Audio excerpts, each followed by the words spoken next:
Anything you want to say? There are actually quite a bit I want to say, Your Honor. Um, Defendant is the parent is married to the victim in this case. Um, there's a highly toxic and dysfunctional relationship with uh, victim. The victim sought a PPO. There was never any allegation that there was uh,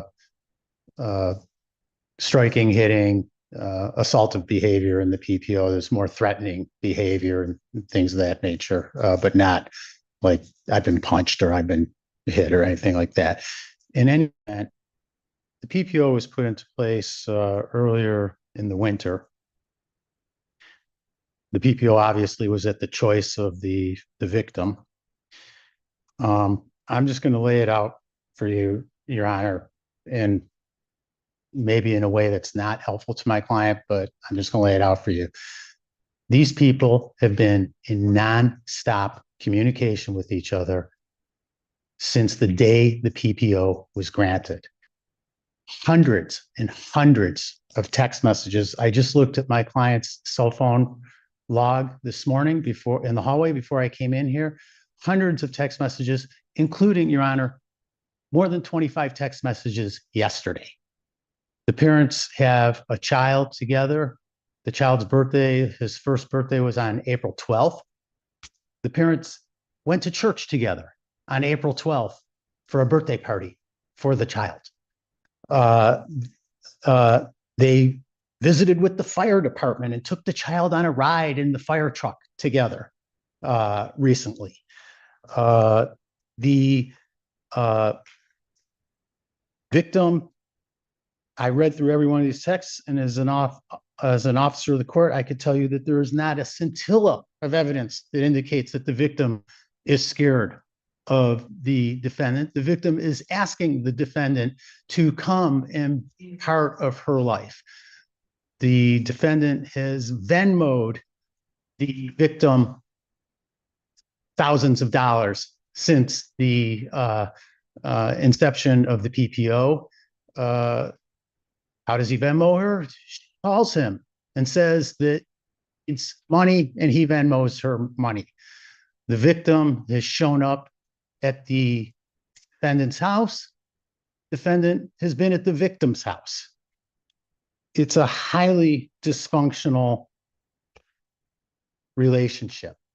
Some of the texts, Your Honor, that the victim has given I read this morning, some of the texts, the victim is advising the defendant on how to beat this case, on what strategies he needs to be using to beat this felony case against him.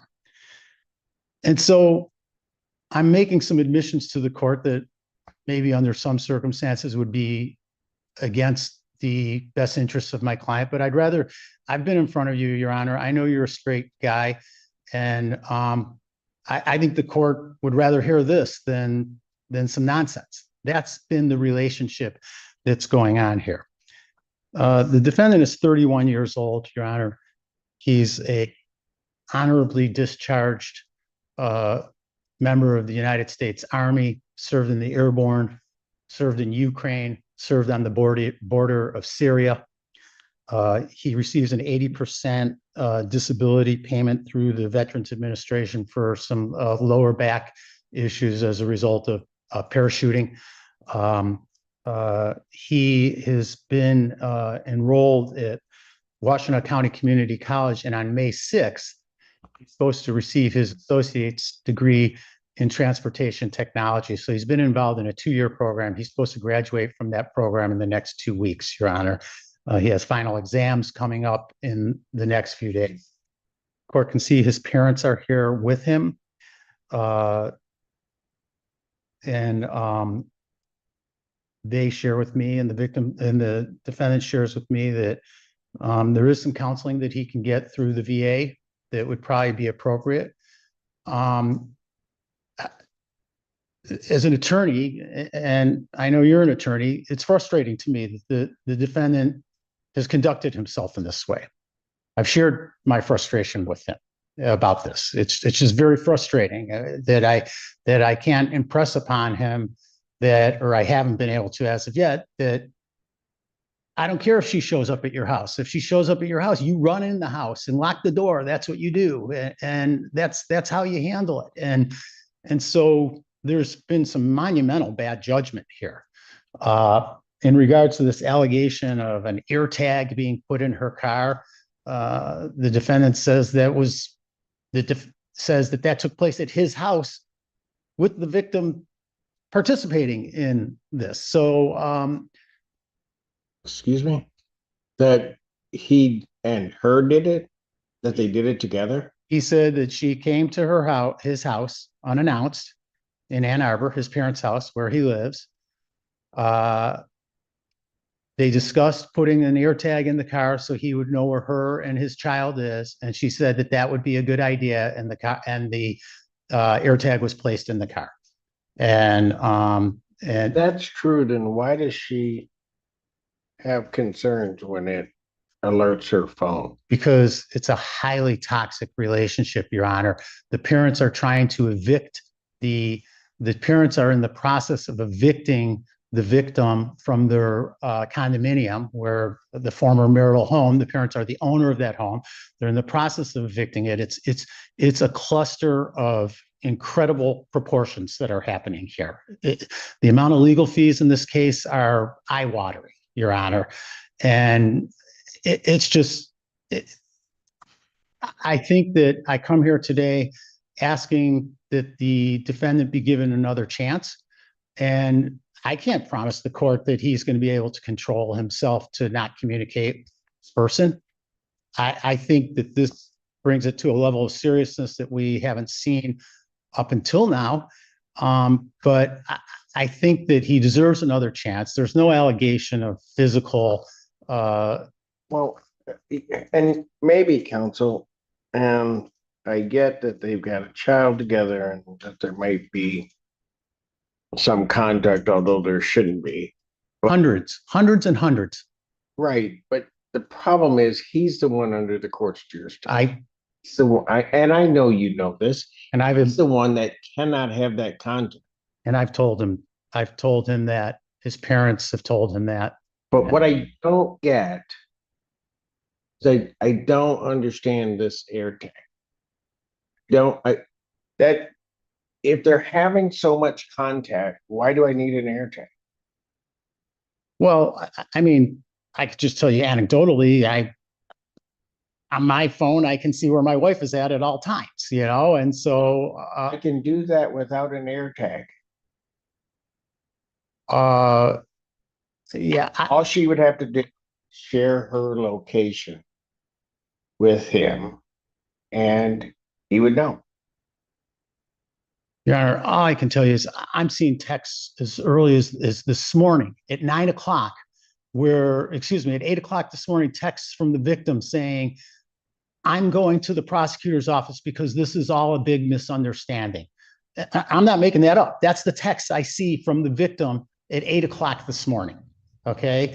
I saw the same text from the victim 3 times yesterday. She texts him that this is a terrible misunderstanding. And so the defendant is here. He's he's demonstrated monumental bad judgment. We're here falling on our sword. We're not here trying to say that this didn't happen. I told my client, what are you going to do? You're going to come tell the judge you didn't do this? You're not going to lie in court. And so we can't do that. That's not an option, to come to court and deny this. That's just not an option. It's not an option for me as an attorney. It's not an option for the defendant. And so there's just bad judgment here. I'm hoping the court could give him the proverbial second chance. I'm hoping that you could impress upon him the seriousness of this. But I'm asking you not to take him into custody, Your Honor. I just don't think it rises to that level. Counsel, let me just say this. I hear what you're saying about the contact, and that shouldn't even be happening, and I'm sure you're after about that. It rises to a different level when I'm tracking your whereabouts. That's my problem. The defendant tells me that this was done cooperatively between the parties. And Then, and I heard you the first time regarding that, and I don't believe it. The reason I don't believe it is because he obviously hasn't been following the court's orders, but also the whole tenor of the police report, which I'm sure you got a copy of, I did. doesn't indicate that this is anything cooperative on her part. I know, but Your Honor, this is also somebody who went and sought a stalking charge and then went and contacted the person saying, this is the police understanding here. I never meant to see you charged like this. I never met, I mean, so you have a very frenetic victim here who is, on what day of the week, it's a toxic relationship. These people do not do a good job communicating with each other. So if for chance, she asks for a Venmo and it doesn't go through, guess what? She's off to the police department. I mean, that's the nature of this relationship. And that's something that needs to be resolved via the divorce. But I mean, this is an insane relationship here. And it from what I gather, and I'm not a testifier, from what I gather, it doesn't rise to the level of striking each other or hitting each other in the face or that type of thing, But as far as daggers out and just sort of crazy conduct, these people are involved in a spiral of crazy conduct with each other. They're both part of this crazy conduct, both of them. But you're right, Your Honor, the defendant is the one who's here in court. The victim is not in court. She's not on the court doesn't have jurisdiction over her conduct as to whether she shows up at his house. And so it's just been bad judgment. It's terrible judgment. And, that's it's funny because, I thought long and hard about this weekend. What am I going to say to you? I really, belabored in my mind, what am I going to say to you? And this is what I'm going to say to you. And I think he deserves another chance. I do believe he can fly straight. And that's our prayer to the court, Your Honor. So I did also want to note in the court that our victim advocate did speak with the victim today, and I also spoke with the hallway. That's where I was before this, and I didn't have any mention of any of that, including the cooperative AirTag on her part. I told her she can leave before this because she was not testifying. She wanted to leave. She didn't want to be present today in the courtroom, but she did not mention any of that. And I have not seen any of these texts either. But she did not indicate that this was somehow cooperative or somehow No, Your Honor. that the police report itself was some type of misunderstanding. No. Did she indicate to you that the entirety of the case was a misunderstanding? No, she informed me that, and I was just throwing, she wanted him to get out. And she was concerned about his parents and what was coming with that. So she just had concerns with what was going on.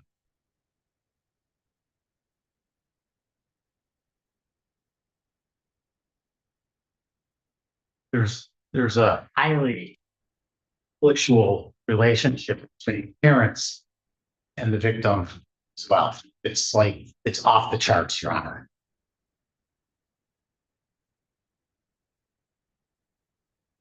Mainly revolving an eviction. And how old's the child? The child just turned 1 year old on April 12th. That's when This is the part that's phenomenal to me. I've got the parents at each other in some way. Well, I think somebody may have arrived. Sure.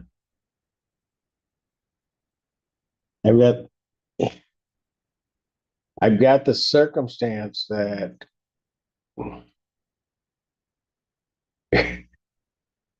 the parents are at each other. The parents of the child are at each other. The defendant, his wife are at each other. There's a divorce going on. There's then this stalking case going on. There's then going to be, thank goodness the premises, I think, are in Ann Arbor, so it's not my jurisdiction. There's then going to be an eviction that's going on, which makes no sense to me. Everybody keeps raising this to whatever level. The other concern that I have is, and counsel, I get what you're saying to me. Trust me, I do. Thank you, Your Honor. And I get the notion of periodically through the weekend after I'd seen the motion, I'm trying to figure out what was he gonna tell me after I went through and read the police report and everything. And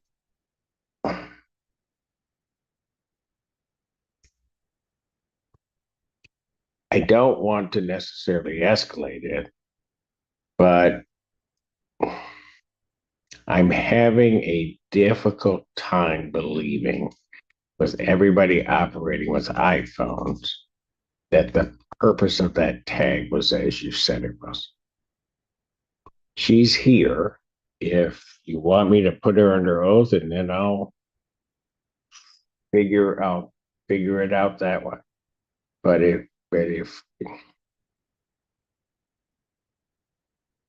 I get that clients tell attorneys things, and I get that then the attorney has to come up and you have to say what the client's telling you. I get all of that.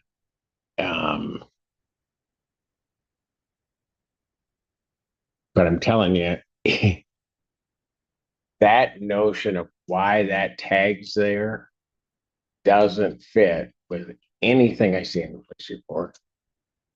Doesn't fit, and maybe in certain relationships doesn't fit with any common sense I know of, but that can happen. But it doesn't make any sense. And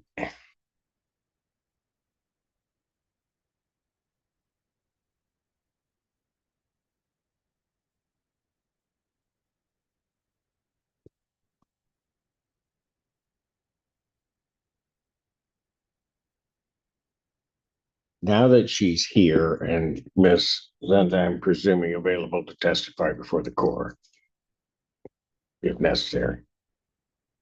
Yes, but if that were the case, I would ask to briefly pass it so she could speak with my victim advocate. And Understood. I don't know. Well, hold on a second, counsel. I don't know if your client wants to change his position on what he's laid to this court about that AirTag.